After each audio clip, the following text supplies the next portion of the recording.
ఆవకాయ pickle కాదు, ఆరోగ్యపు pickle. పూర్తి వివరాలకు చదవండి రేపటి సాక్షి దినపత్రిక. సో సినీ విశ్లేషకులు రెంటాల జయదేవ గారు ఫోన్ లైన్లో ఉన్నారు, మాట్లాడదాం. జయదేవ్ గారు నమస్తే అండి. నమస్తే. మీరు సో కొంచెం అనివార్య కారణాల వల్ల రాలేకపోయారు, మీరు అని మెసేజ్ పెట్టారు. బట్ ఎలా చూడాలండి అర్షద్ వార్సి వ్యాఖ్యలను? అంతకు ముందే మనం ప్లే చేసాం. ప్రభాస్ ఎలా మాట్లాడతారు?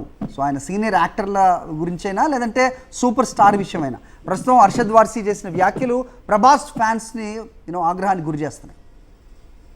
అంటే నిజానికి ఇంతకుముందు జస్ట్ నేను ఈ ఫోన్ రావడానికి ముందు నేను ఆ మాటలు విన్నా. నేను ఇద్దరు మన ఛానల్లో ఉన్నటువంటి భరద్వాజ్ గారు కానివ్వండి, అట్లానే సునీల్ కుమార్ రెడ్డి గారు అని చెప్పిన మాటల్లో నిజమే ఒక రకంగా ఒక చిన్న కడుపు పంట ఉంది. మాట పెదవి దాటితే పృథ్వీ దాటుతుందని మనకు తెలుగులో ఒక సామెత ఉంది. మాట్లాడేటప్పుడు చాలా జాగ్రత్తగా మాట్లాడాలి. మాట్లాడకపోతే గనక చివరికి అర్షద్ వార్సి లాంటి వాడు మంచి నటుడు కూడా ఎట్లాంటి కాంట్రవర్సీలో తిరుక్కుంటారో తెలుపుతుంది. నిజానికి ఆయన చేసిన కామెంట్ సినిమా మీద ఎవరైనా ఒక కన్స్ట్రక్టివ్ క్రిటిసిజం చేస్తే ఎవరికి ఇబ్బంది లేదు కానివ్వండి, అంత హార్ష్ గా మాట్లాడాల్సిన అవసరం లేదు. కల్కి సినిమా మీద అనేక ప్రశంసలతో పాటు కొన్ని విమర్శలు కూడా వచ్చాయి, అది నిజమే. ఎందుకంటే ఆ సినిమా నిజానికి అంత లెంత్ లో తీసినప్పుడు ఒక భాగం కింద అనుకున్న సినిమాని 2 భాగాలుగా చేయాల్సి వచ్చినప్పుడు ఇంటర్వెల్ బ్యాంక్ గా ఇవాళ ఫస్ట్ పార్ట్ చివరిలో చూపించిన దాన్ని నిజానికి అది సినిమా మొత్తానికి ఇంటర్వెల్ బ్యాంక్ అనే విషయం మనకు అర్థమైపోతూ ఉంటుంది. అందుకనే కమల్ హాసన్ క్యారెక్టర్ చివర ఒక ఇంట్రడక్షన్ తోటి, అంటే ఇంట్రడక్షన్ అంటే ఒక బ్యాంగ్ ఇంట్రడక్షన్ తోటి అతని నిజస్వరూపం విశ్వరూపం చూపించడం తోటి ఆ ఫస్ట్ పార్ట్ ఎండ్ అవుతుంది. నిజానికి అది సినిమా గనక ఒకటే పార్ట్ కింద చూపించి ఉంటే గనక ఈ ఇబ్బంది గనక వచ్చి ఉండేది కాదు. ఇంత 2 పార్ట్ల కింద చేయాల్సి వచ్చినప్పుడు తీసిందంతా సినిమా కింద రిలీజ్ చేయాలనేటువంటి ఒక దర్శకుడికైనా ఒక సృజనాత్మక కళాకారుడికైనా ఉండేటువంటి ఒక చిన్న తాపత్రయంతో ఆ సినిమాను చూపించడంలో ఫస్ట్ హాఫ్ లో కొంత ప్రభాస్ క్యారెక్టర్ కొంత డల్ అయినట్టు, నిజానికి ఆ సినిమా చూసిన వాళ్ళందరూ నిజానికి ఆ సినిమాకి హీరో అమితాబ్ బచ్చన్ హీరో లాగా కనిపిస్తున్నాడు, ప్రభాస్ హీరో లాగా లేవేమో అనేటువంటి ఒక చిన్న సందేహం, కొన్ని విమర్శలు కూడా వచ్చాయి. దాన్ని మనం కాదనడానికి వీల్లేదు. కానీ ఆ విషయాన్ని చెప్పడంలో, ఎక్స్ప్రెస్ చేయడంలో అర్షద్ వార్సి కొంత నోరు జారి మాట్లాడారు.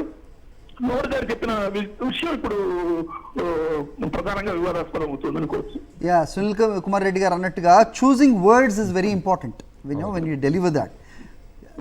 జయదేవ్ గారు అంటే చూసింగ్ వర్డ్స్ అంటే కాకుండా ఈ సినిమాకి సంబంధించిన వరకు మనం అద్భుతం మహాద్భుతం అనుకుంటున్న సందర్భంలోనే 2 విషయం కూడా మాట్లాడుకోవాలి. అంటే నాణానికి 2 వైపు ఉన్నట్టుగా ప్రభాస్ చాలా గొప్పగా ఆ సినిమా నాగార్జున చాలా గొప్పగా తెచ్చించారు, ప్రభాస్ బాగా నటించారు, ఇదంతా నిజమే. కాదండి చూసి బయటకు వచ్చిన ప్రతి ప్రేక్షకుడు కూడా ఫస్ట్ హాఫ్ కొంత డల్ అయిందనే మాటలో నిర్వివాదాంశంగా ప్రతి ఒక్కరు చెప్పుకుంటూ వచ్చారు.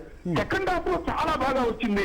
సెకండ్ హాఫ్ లో అమితాబ్ తో వాళ్ళిద్దరికి వచ్చేటువంటి ఆ టస్సల్ సీన్ కానివ్వండి, అక్కడి నుంచి బాగా అందుకున్న విషయం సినీ విమర్శకులతో పాటు సామాన్య ప్రేక్షకులు కూడా అంగీకరించారు.